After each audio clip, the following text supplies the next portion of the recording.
Adobe Spark. Yeah.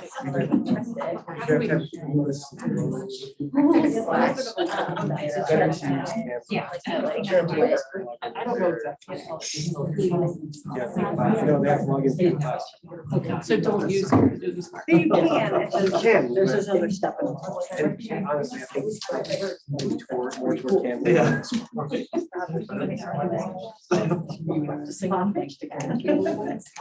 Yeah, it's just. I haven't tried it in a couple of years. I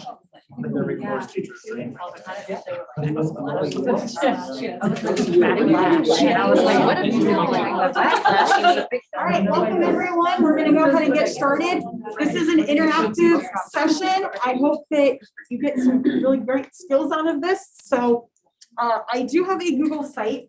I designed the site really as a resource for you to be able to come back to after today's session, be able to see some of the resources that I'm sharing with you. And you can also use this with students as well, or professional development within your own buildings.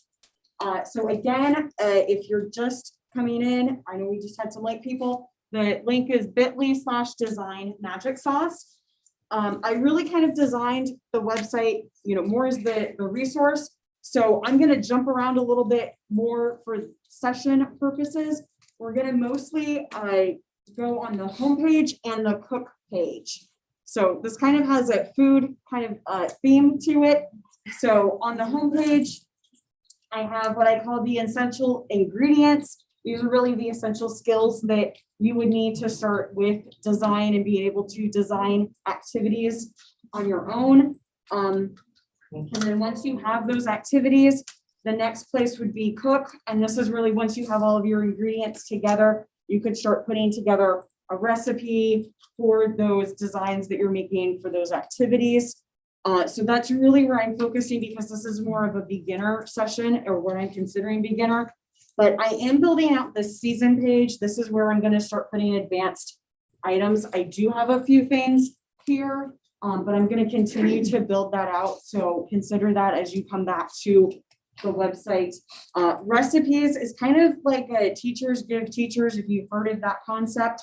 It's a Wakelet, collaborative Wakelet. So as you're designing activities, if you'd like to share those out, you could go into the Wakelet and be able to add in some of your own activities. I've added a few here already. And then Chef Notes is where you can go in and see resources that I've given to you, things that have either helped me over the years as I've been designing, or things that I felt would be helpful to you. So as we get started, just a little bit about me. My name is Cersei Priester. I'm an ITC at Manassas Park High School in Northern Virginia. I'm also a member of Unison EDU. We're a nonprofit organization that works with schools in need. We provide trainings, professional development. We have a table in the lobby just outside the exhibit hall. I'll be there this afternoon, so if you have any questions about what we provide, I'd be happy to answer those at that point. I have been a teacher for over 15 years, and I've been in ITC since 2006.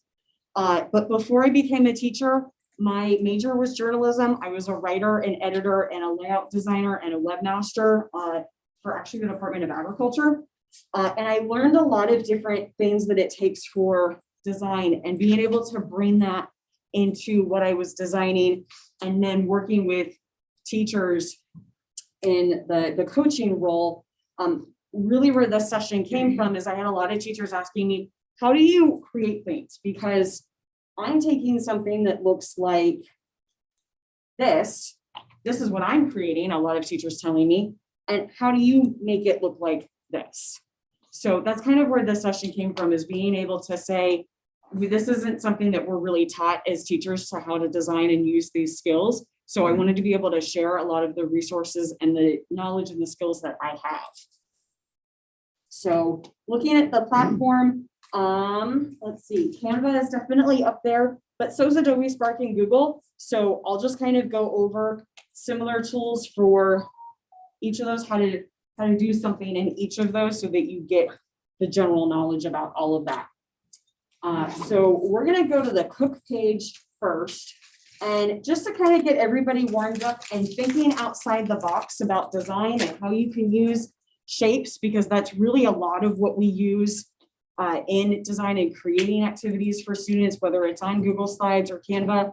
It's really creating different shapes and thinking about them outside the box. So we're going to do what I call quick draw. So right here is the template. So if you want to go ahead and go into that Google Slides template, it is editor rights. So, or edit rights, so you can go in, and I'm going to give you 5 minutes to use either the shapes or the lines or both to create your own self-portrait or the self-portrait of your alter ego. So there are some different slides in here, some different shapes. Some are more portrait size, some are more landscape size.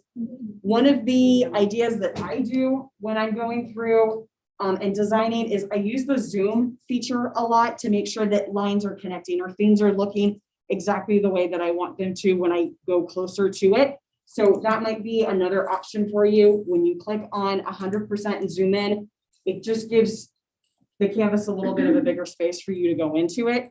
So we're going to take 5 minutes and go through and find a slide, put your name on it, and ask me some questions as you're going through, but think a little bit outside the box about how you can use those shapes and those lines to create your self-portrait or your alter ego. Yeah, I know. I've been hearing it slow, and even me connected to the Ethernet cable, it's being a little on the slow side. So we'll do the best that we can do. This is really just kind of an activity to get you thinking in a different way.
Like Rick, say off of Rick and Morty.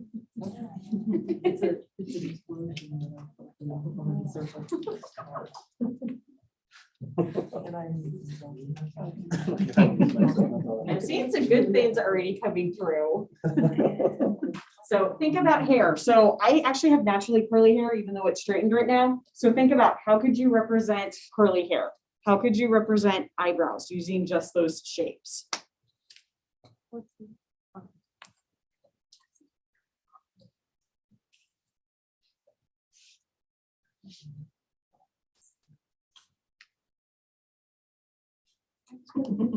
That's cheating, right? Yes, the Bitmoji does not count.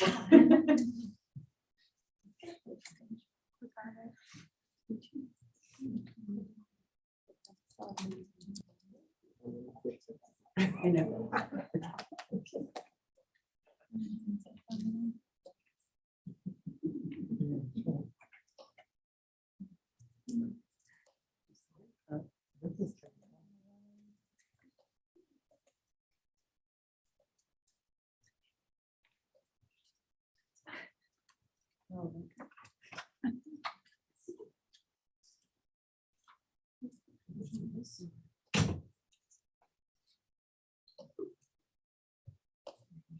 Just about a minute left. Does Does anybody need longer than a minute? We're still loading. All right. Yeah. Still loading for time, okay. Good to know, thank you. And it's okay if you don't finish. I do want to, well, I do want to make sure I get you some of the other pieces of knowledge too. Where's the knowledge Actually, from? really there.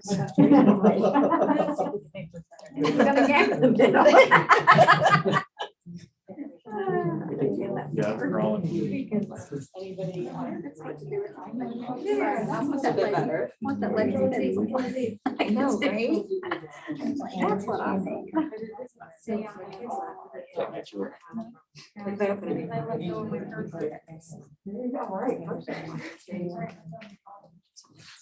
All right, so I've got 10 seconds left here. I'll give you what, another minute or so? I know some are still working. Anybody want to share out what they did or what they used that they didn't think would work and then it ended up did working? Nobody? The moon shape for eyebrows works great. Oh, great. Do you mind if I show yours? For hair works. Oh Can I yeah, show I'm yours? 41. 41?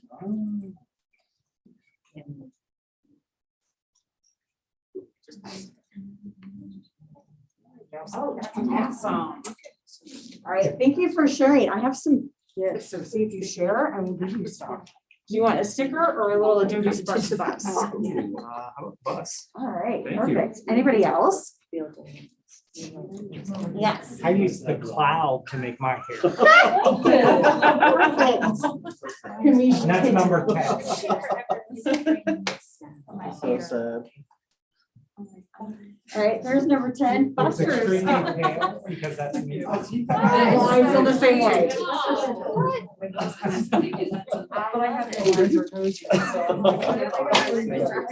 Anybody else try something different? I did the lightning for the 13. I love it. That's what I do for curly hair too. Yeah, great.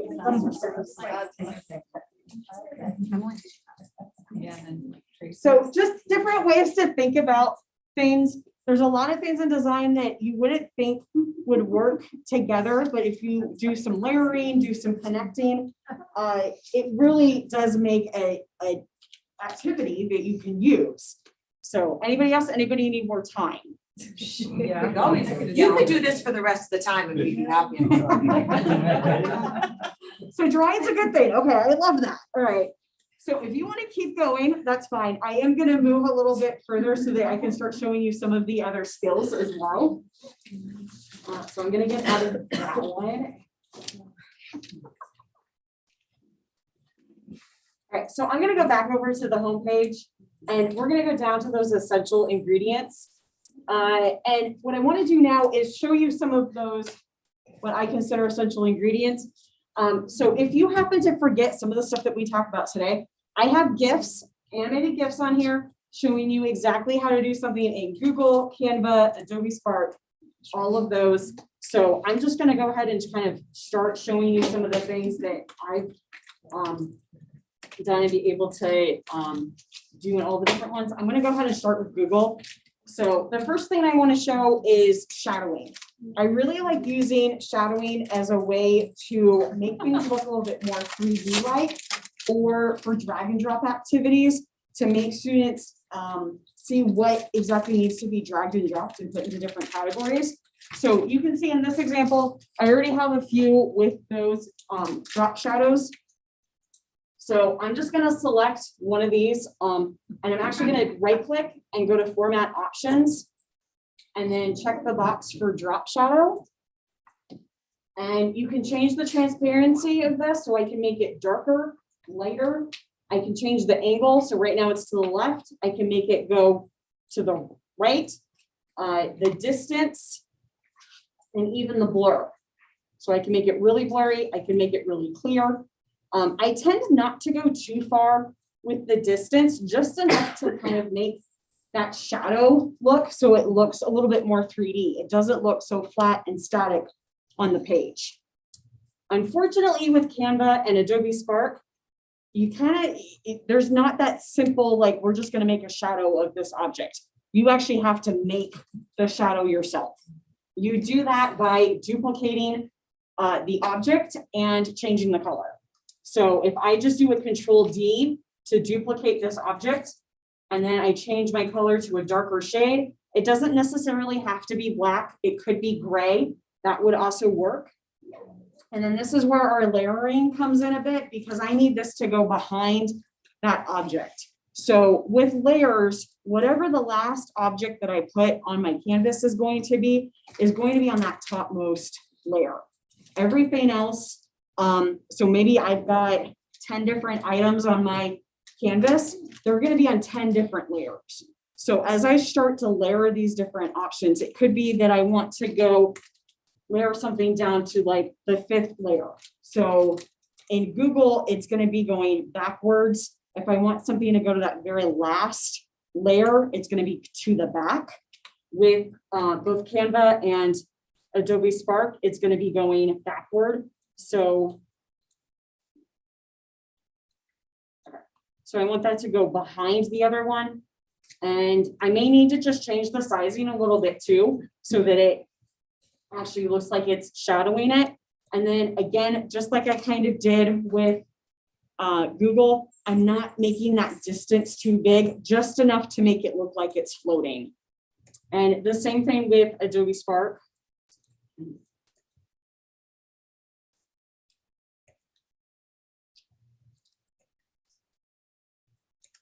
There we go. Okay. So with Adobe Spark, it's really the same thing. I'm duplicating that object and I'm sending it to the back. I'm making it a different color to emphasize that layer. It's just going to be in a different place. So it's just going to say layer order, and it's going to give me the same 4 options that Google did, so that I can decide, do I want it to go down a couple of layers, or do I want it to go all the way down to the back, or the same thing going forward.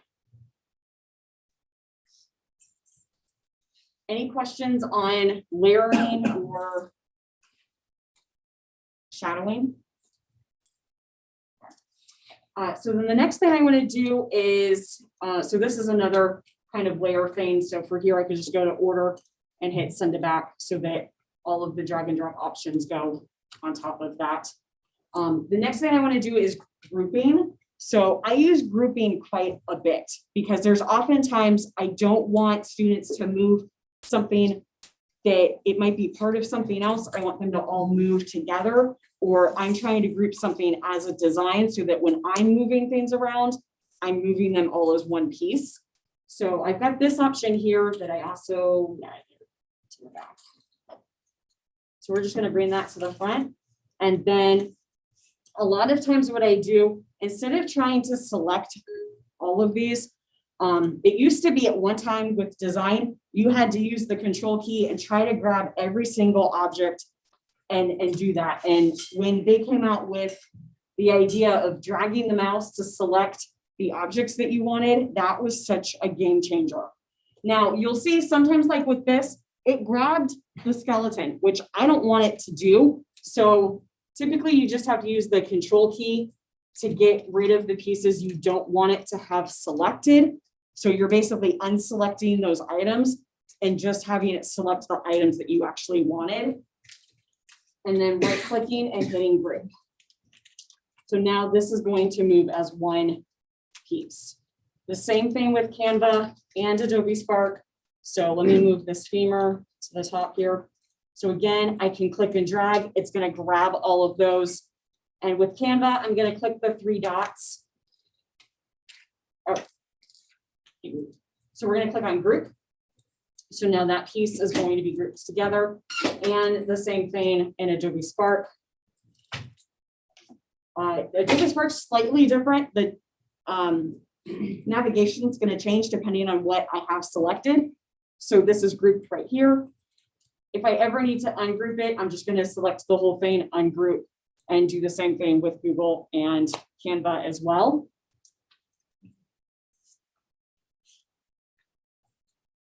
And the last thing I want to show is cropping. So I love being able to crop in Google because I feel like it's really versatile. I can do one of two things. I can click on the crop button, and I've got extra space around this skeleton. So I want to not have all of this space because I could potentially click on it as I'm designing things. Students could click on it. So I want to take that down as much as possible and not have that extra space around it. So I have that. Or with Google, I could also crop this into a shape. So again, selecting it, if I click the drop down, this is technically called masking. When I click that drop down, I can decide, oh, I want to crop this into a circle. So now I've got this in a circle. I could potentially do any shape, masking it this way. I could do a call out. So it's got that shape. It doesn't work quite as well with the skeleton, but pictures, this would work really well with. A lot of times when I have like a Google slideshow, I will crop my picture to make it like a circle. In Canva, it's a little bit different to do that shape. Let me talk about cropping just pictures real quick. So I really do like how to crop in Canva because it really shows me that full picture. And then I have the grid to show me if I really wanted to make this a certain kind of shape. So I can make this more of like a rectangle right now, and it's going to fade out everything else. I can see exactly kind of the layout as I'm doing this, click done. And then if I need to resize, I can do that. For shapes, what I'm actually going to do is go over to elements, and I'm going to look for a frame. I have these frames here that I can add pictures to. So I'm going to take the circle and drop it down here to water, and I'm going to resize that. And then I'm going to go look for what I want to put in that frame, that photo. So I'm just going to filter for photos, and let's just do that one. Oops, that's what I'm going to do. I'm going to drag it into that frame. So now I have that shape. Adobe's kind of similar to, it's kind of a mix of Google and Canva at the same time. To crop, I'm just selecting on it. I can see crop and shape in my toolbar. So I'm going to click on crop, and I could crop it down to just see the bike. I can also move the image around a little bit. So if I just want to get the bike itself and not anything else of that image, I can do that and click the check mark, and then I'm done. And then if I want to do the shape, I'm going to click on crop and shape again and go all the way down to the bottom. It's a little bit more limited in the amount of shapes that I can actually use, but again, I could make it a circle, and now I've made a shape out of it. So any questions on any of those basic skills before I move on to the next one?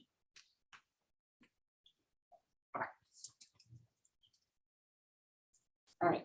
In the design industry, we also have this process called CRAP: contrast, repetition, alignment, and proximity. With schools and with students, I flip this around to be park with a C. So that is much more appropriate. Teaching middle school and high schoolers, yeah, I definitely changed that around. So this also comes into play with a lot of the designs that we do and we make. Contrast could be anything from different fonts, and I would really recommend not doing more than 2 fonts in a design. It's just too busy. It's too much, especially for our ESOL and SPED students. It's just too much on a page. So you could do serif and sans serif. Anybody know the differences between the two of them? Okay, so a few people. Okay, awesome. So for those who don't know, when we're talking about serif, it's that little tail on the end of some letters. So typically you'll see it like with the S, I've highlighted it there. You can see on the bottom of pretty much all of the letters of the serif font, it has that little end to it. The sans serif doesn't have that tail. So kind of it used to be kind of this old idea that you used serif fonts for headlines or titles, and you used sans serif for like body text. That's changing a little bit in design. But I know for SPED students, especially students who are dyslexic, the sans serif is a lot easier for them to be able to read in body text.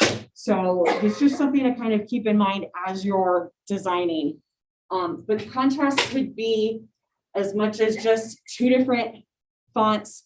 It could be 2 different colors. It could be just like you see here. I've got 2 different colors, but then there's also a box around part of the letters to really make that emphasis on the contrast itself. Repetition could be using the same colors for titles, for headlines, the same fonts. It could also just be like you see here, just the 3 letters REP are repeated again. I'll show you an example of this a little bit more in a second, but you can also see the I's are repeated.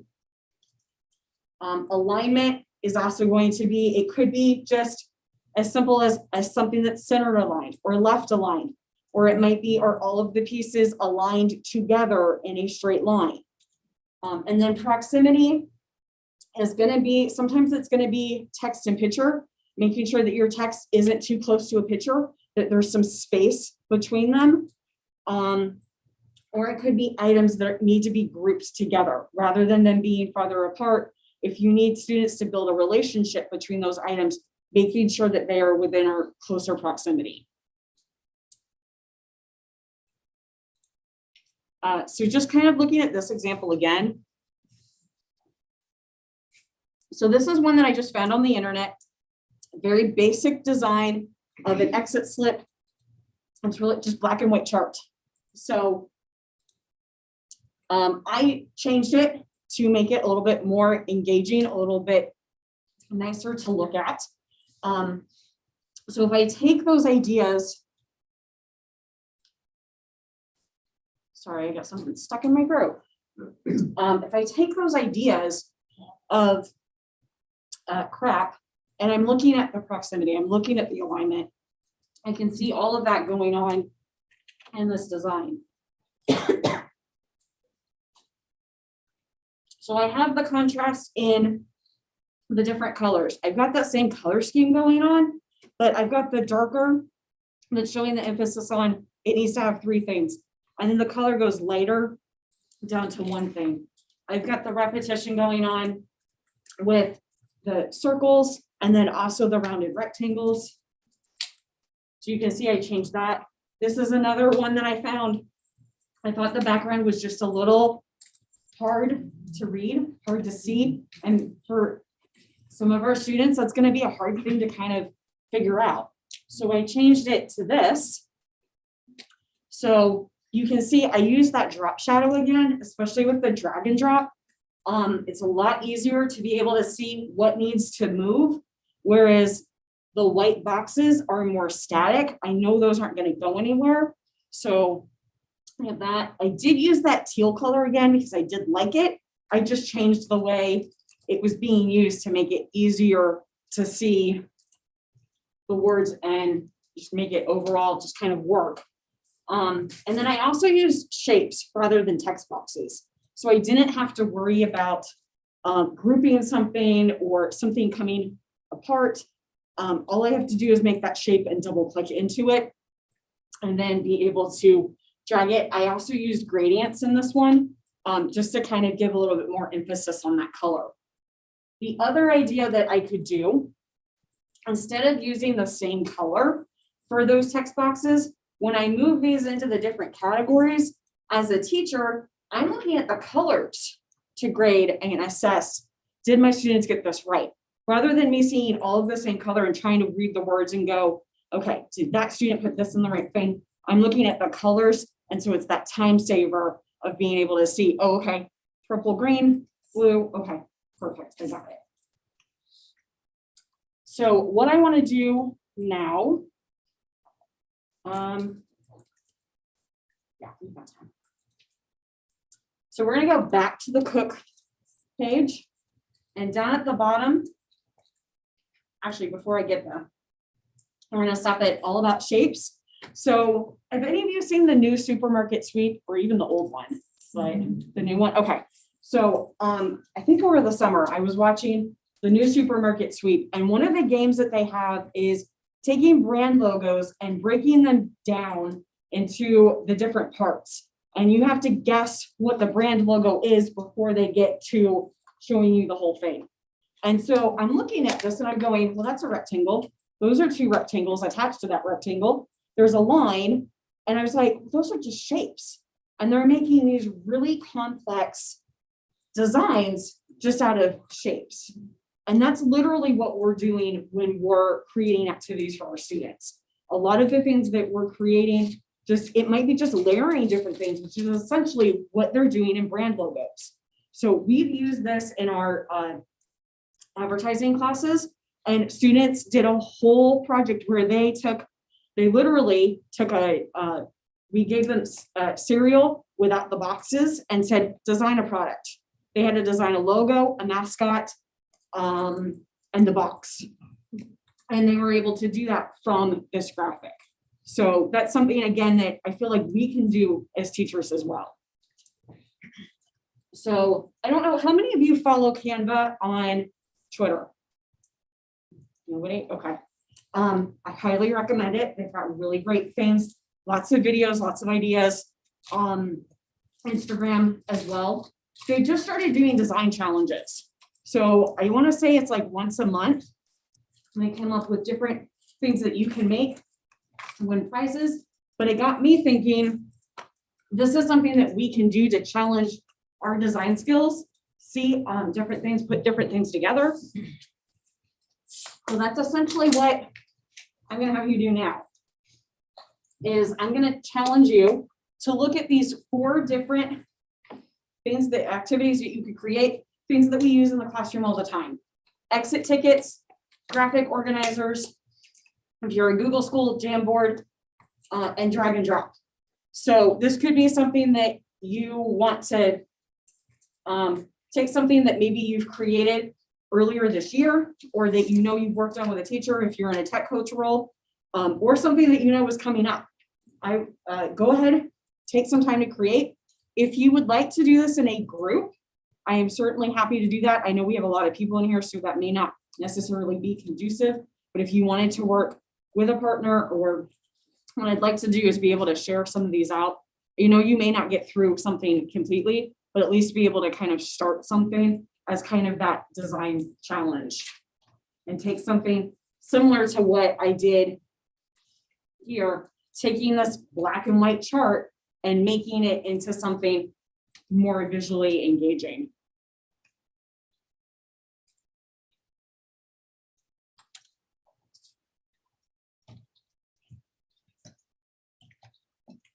Anybody have any questions? So for the drag and drop, is the only program that you can use to create a drag and drop that the student can access a Google slide? So you can do Google Drawings as well. Okay. But you could also, I think you could make it happen in both Canva. Well, you could make it happen in both Canva and Adobe Spark. So here's my. My school's not a Google school. Okay. Or a Microsoft school. So they don't have access to Google. I don't know what Google. Your PowerPoint might, you could do it probably in PowerPoint too, because I think you can still use that gray area in PowerPoint. It's been a while since I've used PowerPoint that way. But I think you could still have, stuff off into the gray area and drag it. For the students to access? Do you have the student access? Because that we don't have. If you're using Canvas, you can create a PowerPoint and set it up as an individual assignment. But they can access it like the outside of the, You have to put it on the end of the slide. like within the slide. Yeah. On the slide, okay. I think it's a drag and drop that way. You could do it in Adobe Spark. You could have different items. It still would have to be within the slide. You couldn't do it outside, but you could still be able to kind of have those drag and drop options. And you can do that in Canva as well. They can still drag things. The thing, so okay, so that was a great question. What else can I use besides Google to make drag and drop? So in Canva, so that's essentially what I did here, is we're labeling the parts of the skeleton. So they can drag and drop to the different areas. They could add an arrow if they wanted to make it show specifically, this is the area that I'm talking about. But there's also, there it is. Okay, so when I click on the skeleton, I can click on the lock feature and that locks that specific thing down. So that wouldn't move, but the other items that you did want to have drag and drop would be able to do that. So when I guess I hadn't thought of Canva as like an interactive thing for students to be able to log into and access what I've provided.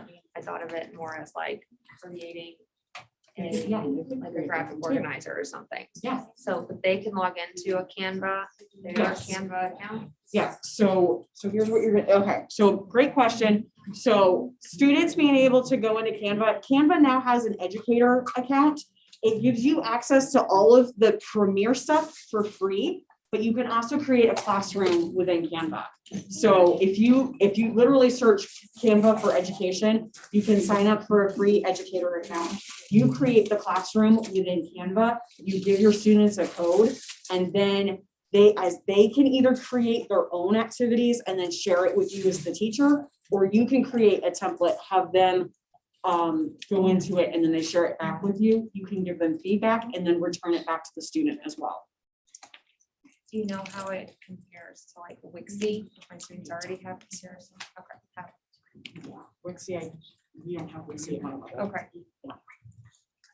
That probably would work in Wixie. Yeah. Because that's something that they already have a student account in. I know there's all sorts of concerns about setting up student accounts and what data collection happens. Right, and Canva is, I'm not sure. it is. Okay. So yeah, because you can go in and Adobe Spark is also doing, they just upped something with their education accounts. It has to go through your IT department to set up. Okay. But then, and they just made it so that, because it used to be like 13 and up, now it's across the board. Okay. If you would like to share your designs at some point, I do have the link to that too, right underneath the title where you can share your design. Don't feel obligated to, but you could certainly, if you would like to. I just want to say I'm really proud of my person on side 20. You get for it. I'm pretty proud, not long. See if I can go back to that. 5:37. Oh, I saw your bacon picture. I see you over there. So 20 and 36? 37. 37.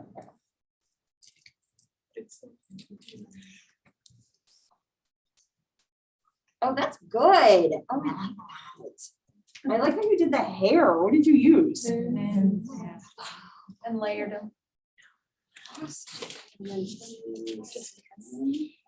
A lot of lip. As you know. Oh, that's awesome. It's my mask, it's my mask lip. I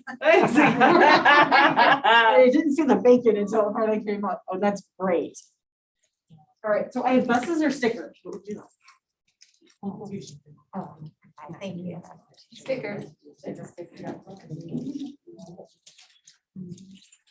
Any other questions? Because I can keep going. Like if you're designing, but you still want to learn some other things, what other things would you like to learn about? If you had to create a newsletter or an informative something to send out to teachers, other teachers to read in all the busyness of their days, how would you approach that? Okay, let me show you what I've created. I just gotta get to it. So I do it in slides. I do I call it printable PD, and it's a once a month thing. And I used to do it in MailJet, which was like a newsletter thing, and then I could have teachers subscribe to it. It could go out, like I could set up different things. I could see the analytics, but then I think I was in a session at Vista 2 years ago And they said, well, we do it in slides so that you can go back in time and see the previous ones that you published. And I was like, that's a great idea.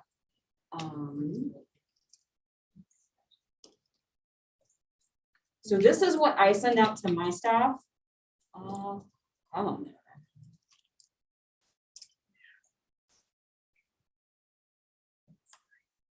So I just kind of like had a title slide, making sure they realized what this is, how I'm doing it this way. So this is December, so this is the one that I just created. If you Google Matt Miller with Ditch That Textbook, this is kind of similar to what he has done as well. I just add a lot more colors.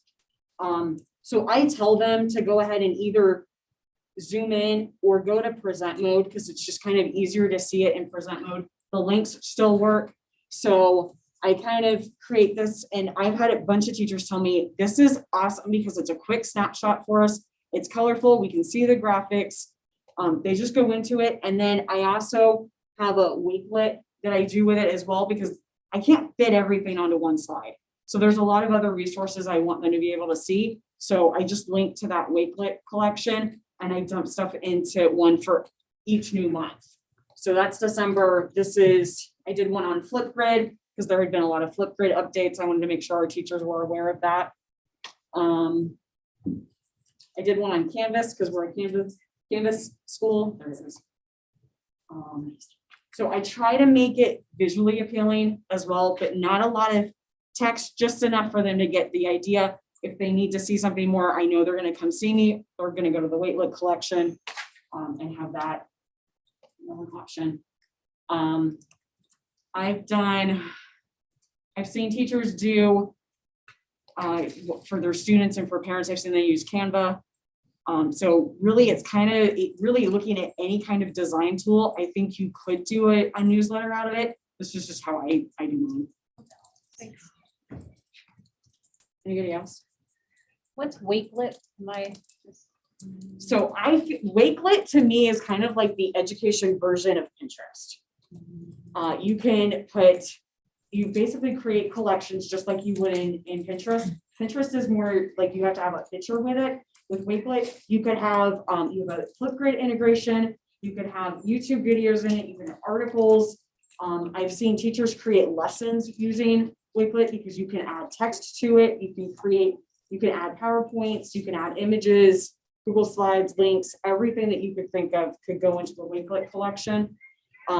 There also are collaborative collections. So you could do it just like in Google where anybody could go in and edit. You could do the same thing in Wakelet as well.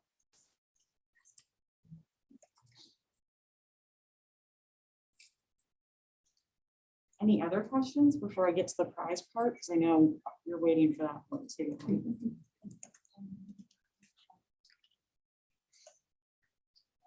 Do you have any do's or don'ts for making accessible content? You know, for people who might have vision issues and that sort of thing, things to stay away from, things to try. So I know I'm not the greatest at this. Katie Fielding is amazing with this. She's at ITC in Prince William County. She is presenting, I think, all 3 days. And she's doing Adobe Spark and Canva as well. So I would definitely hit her sessions too. My tips would be, I know for colorblind, green and blue are really hard for colorblind people to see. So I do kind of, even though I did it in my designs here, I do try to, especially with text, to make sure I'm not using those two colors. I know I should be better about when I add images to Canvas, or well, for Canvas, I definitely put the additional text in the alt text. Okay. Yeah. I'm not as good about it in other places. I guess it And depends, you know your audience who you're presenting to. right, whether right, they use it. yeah. So trying to think of anything else off the top of my head that but Katie would be a great resource, and I know she does a lot with accessibility. All right, you said Prince William? Yes. Woodbridge High School. I think some, Which fun fact, I live across the street from. How to add new text, how to add new fonts and something. I think that's something that's really cool to not just do the basic ones, but to go to the more fonts. And then there is endless fonts. Remind me where my. So if you just click on, something with text, you gotta have your text to come up. And then when you click on bangers, yeah. And it's like, people don't realize that You can they're add additional. all yes. there. I actually showed this to my AP a couple of weeks ago and she was like, there's all these other things that I can add. The fonts to do this? Right. Now, I will say, you can only use the fonts that are on this list. You can't add like stuff from the fonts you can't put in Google. Canva has an amazing selection of fonts as well. I think in the resources on the chef notes, I also have fonts that are appropriate for students with dyslexia, ones that you should use, ones that you shouldn't use. It's somewhere in there as well. Take a look at that too.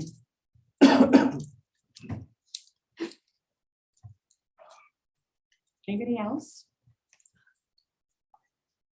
Okay, I'm gonna go ahead and start to kind of finish out the presentation. Do we have anything virtually?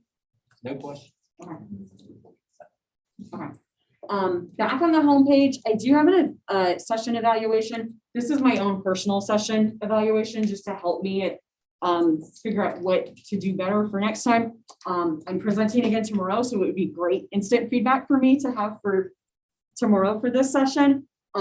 Just overall, I'm also a Google trainer and coach, and we believe very much in getting that feedback and getting that chance to reflect. So that's something that I would certainly appreciate if you could fill that out for me. And then let me go ahead and start to set up for, I have a t-shirt. So from Adobe Spark. So Adobe was kind enough to send me some swag stuff.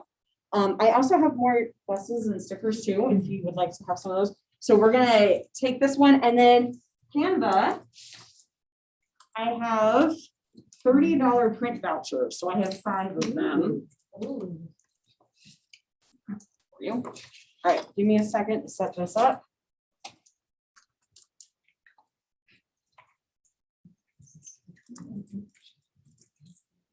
Oh, wait a minute. If you have not filled out the session poll, that's how I'm taking your name. So if you didn't do that earlier and you want to get one of these things, go do the session poll real quick. We should And just go ahead. Snooze your ways. And if you're online, I will find a way to get it to you if your name ends up coming up.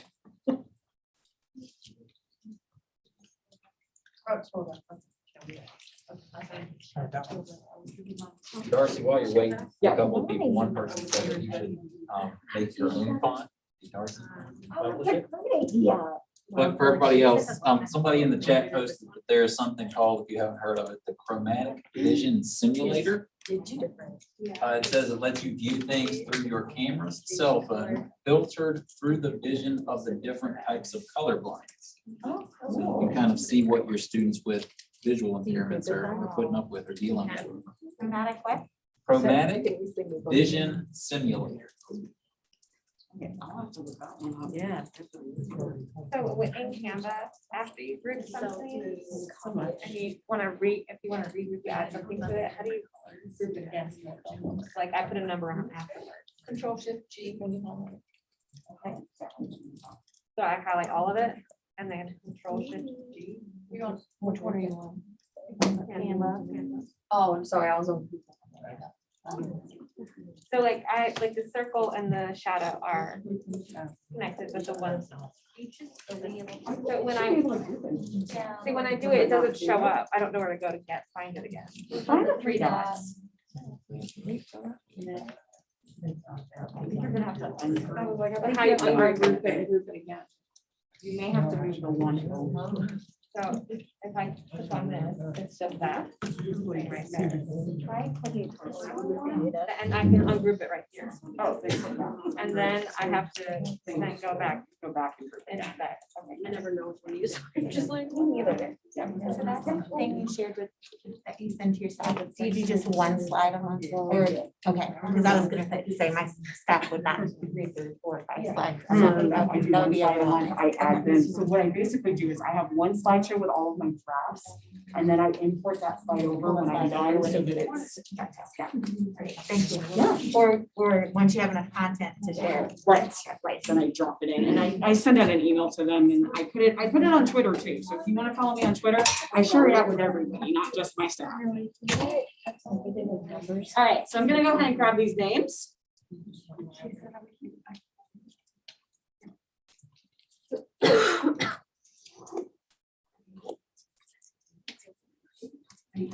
All right, so let's do the t-shirt first.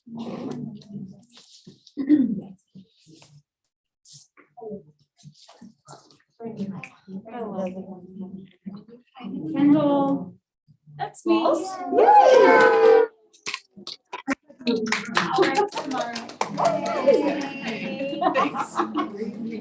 Yay! All right, I have 5 $30 print vouchers from Canva.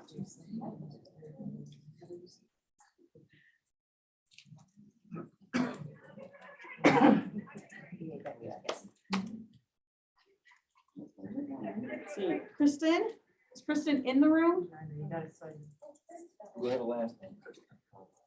She is a virtual attendee, so I'll try to get her. Yeah, try to get her information and we'll get that to her. We're teammates. I can get it to her. Do we trust her? That's Kristen. Depends if my name comes up. We'll see. If Kristen says it's good, then. It's Carly. Carly can get it to her. You're so welcome. With a It's Y the or same not? for. Carly, are you with an I or a Y? EY. Any St. Clair? Yeah. Oh, yay.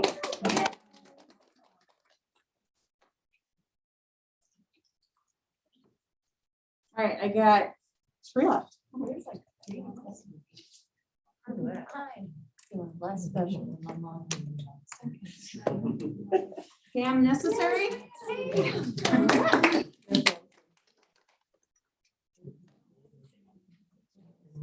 You're welcome.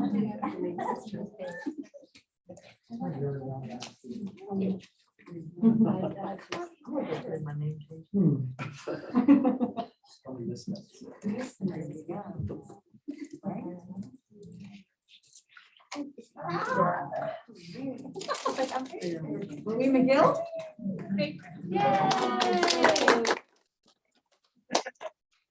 Okay, last one.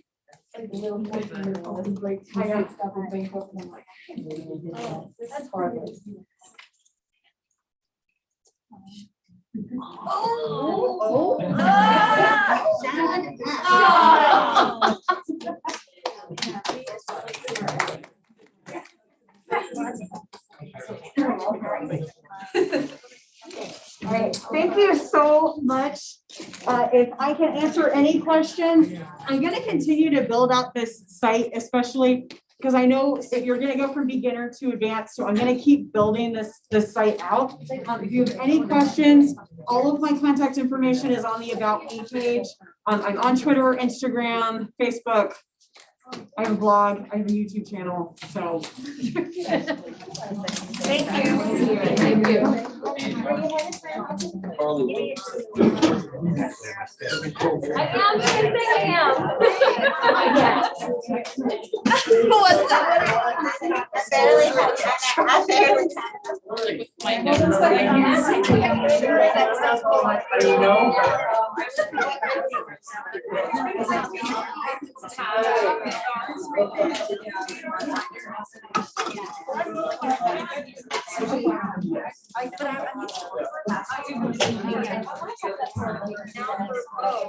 Yes, so I thought this, 3 of the 4 slides you have were things that I was gonna say. When. And by then, I will already have my.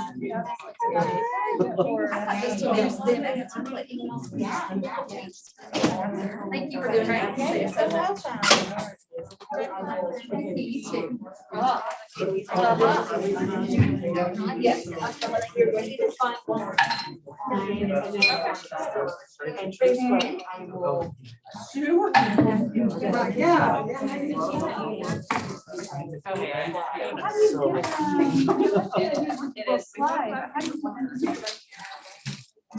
Maybe we'll pop down. Yeah, the first one is always. So I was looking out, right? Yes, what I do is Super create each of the little slides. So this wall actually moves? Well, we have the temporary. Right. So you just take. I don't know if this is So. Here. Oh, that's good. That's awesome.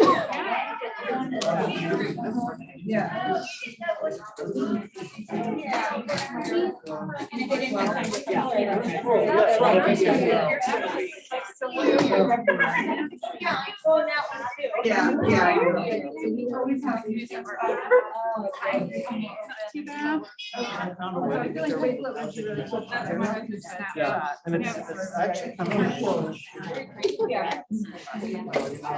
Going home and taking this. And I was told, that's the girl beside me said, you should change your mind, go get the stickers. The man. She said, go back and get your stickers. Yeah. I didn't know that thing about talking pictures. That's so cool. Yeah, isn't that great? Yeah, I mean, there's a lot of stuff that I feel like we just don't know as teachers, and because I have that background in this now, I know this, and it took me a long time to be able to figure out, wait. I have create these this skills, stuff but all the